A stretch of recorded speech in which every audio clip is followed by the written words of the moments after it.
South Africa is bracing for a potential explosion of violence.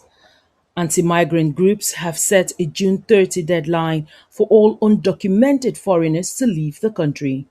Now, the country's biggest labor unions are urging workers to stay away from the protests and not risk their jobs. On Wednesday, June 17, four major unions, including COSATU, which represents around 2 million workers, issued a joint statement. They said, and I quote, "We urge workers to report for duty and not place their employment at risk." The unions warned that workers who skip work to attend anti-migrant protests would not be protected.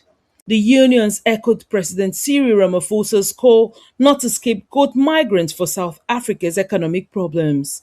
In their statement, they said, and I quote, "Removing foreign nationals from workplaces, communities, or public spaces will not reopen factories, repair municipalities, strengthen public care, or create sustainable jobs." The June 30 deadline was set by the anti-migrant group March and March, led by former radio host Jacinta Ngobese Zuma. At protests, marchers have been chanting Mawahambe, a Zulu phrase meaning they must go. Speaking at the Youth Day commemoration on June 16, President Ramaphosa dismissed the deadline. He said, and I quote, "No South African must take any action against any person from any of our African sister countries. The so-called 30th of June, in my view, is not even a necessary event."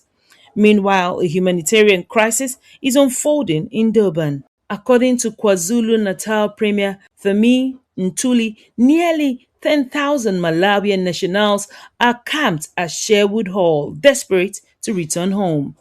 On Wednesday, June 17, clashes erupted when police fired stun grenades and rubber bullets at a crowd that had become agitated. Deputy President Paul Mashatile has unveiled a 5-pillar migration crackdown plan to strengthen border security and enforce immigration laws.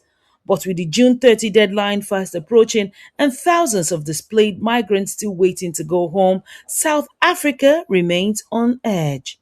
The question is whether the government can contain the crisis before it spirals further out of control.